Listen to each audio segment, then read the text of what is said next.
How much of those expressions are conveyed through verbal communication?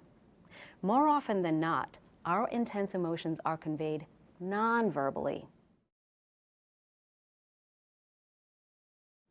More often than not, our intense emotions are conveyed non-verbally through gestures, body position, facial expression, vocal cues, eye contact, use of space, and touching.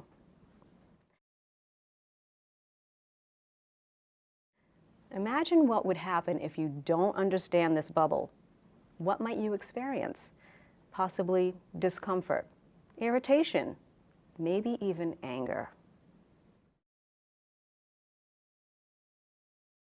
It could express affection, anger, playfulness, control, status. These are just a few functions of touch. In some cultures, it is common to see same-sex friends holding hands and embracing in public. This behavior is not interpreted as sexual. However, think about this behavior in some other cultures. Is it appropriate?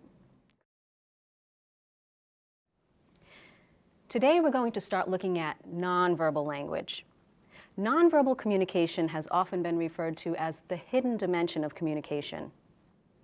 Sometimes this dimension is so subtle that we do not even recognize the ways it shapes what we're saying or how people interpret our meaning. In fact, when you think about it, think of some of the emotions that you express in everyday life, like happiness, joy, sadness, and anger, irritation. How much of those expressions are conveyed through verbal communication? More often than not, our intense emotions are conveyed non-verbally through gestures, body position, facial expression, vocal cues, eye contact, use of space, and touching.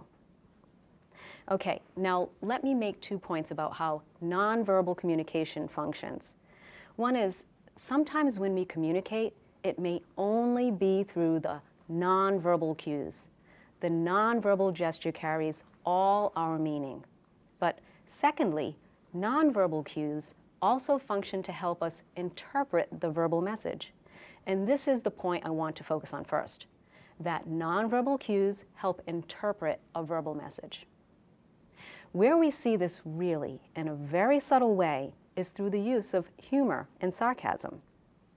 You know, in humor and sarcasm, the verbal message, what is actually said, is only a small part of the message. It's often the nonverbal cues that signal, hey, how's this message to be taken? Seriously or not? I mean, do they really mean it, or are they joking? Take, for example, when an American sees a new style of clothing which they may not like, how they might signal that they don't like it. Well, they might say, oh, that's a good look. Well, okay, now if you're from a different culture, how do you know if they really mean it, or if they're being sarcastic and they really mean the opposite? Well, it's very difficult because it's the nonverbal cues, not the words, that are carrying the meaning here. It's usually the tone of voice or a facial expression. I guess this is why a lot of international students often tell me that it's humor that's the most difficult part of American culture to understand, and similarly when Americans go abroad. There is another area of nonverbal communication that is often overlooked, and in this case, the nonverbal gesture carries all the meaning, and that is proxemics. That's P-R-O-X-E-M-I-C-S. Proxemics refers to our personal space. The anthropologist Edward Hall calls this personal space of ours our body bubbles. Body bubbles are interesting because they're very subtle. You hardly ever recognize them until someone pops your bubble. In other words, when somebody comes too close or violates your private space, you are suddenly conscious. You become conscious of the bubble. So what do you do when somebody pops your bubble? Do you feel uncomfortable? Do you move away? Do you turn your position? Do you put your books in front of you? Do you suddenly close your jacket? We tend to adapt our body position when our bubbles get invaded. We see this in crowded elevators, for example. Body bubbles are influenced by many factors: How intimate is the relationship? What is the social context? A party or a bus? What is the gender relationship?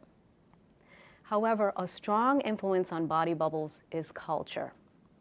For example, in Latin American and Middle Eastern cultures, the kind of conversational space, the space between two people just engaged in everyday conversations, is relatively very close compared to Asian and American cultures. Imagine what would happen if you don't understand this bubble. What might you experience? Possibly discomfort, irritation, maybe even anger.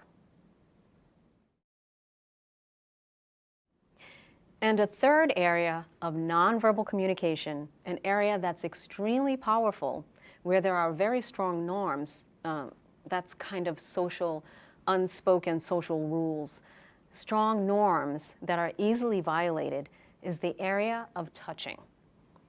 Touch is one of the most sensitive areas of nonverbal communication because touch is never neutral. Take the case of shaking hands with someone. We never think of shaking hands as a form of touch. It seems almost like a ritual.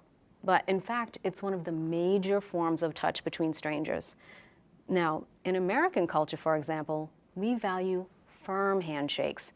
I mean, if a handshake is weak and limp, we might say he or she shakes hands like a fish. Touch is really amazing. It's very subtle and complex. Think for a moment about some of the functions of touch. What could it express? Well, it could express affection, anger, playfulness, control, status. These are just a few functions of touch. Two major influences on touching behavior. Think about your body bubbles again. One is gender, and the other is culture. We can see both influences of gender and of culture when we contrast same-sex touching. This would be touching between two men or between two women. In some cultures, it is common to see same-sex friends holding hands and embracing in public. This behavior is not interpreted as sexual. However, think about this behavior in some other cultures. Is it appropriate? Could it be taboo? I recall my own surprise. I remember when I was visiting in China, and I would see young men holding hands in the streets, and young women also. And at first, I was surprised, but I thought it was, very affectionate, very warm. So I decided that I was going to incorporate the same habit when I came back to the United States. So my sister and I started to hold hands in public, but we felt very awkward about it, and we stopped doing it. So you see, the norms for touching are very powerful. They're easy to violate, and as I discovered, they're difficult to change. That is why it is very important to understand what is appropriate touch and what is taboo in another culture. Last, I think we have to remember that even misinterpretations and confusion in nonverbal communication don't always end in serious misinterpretations or anger or alienation. They're oftentimes the source of a lot of humor, a lot of laughter, and a lot of camaraderie between people of different cultures.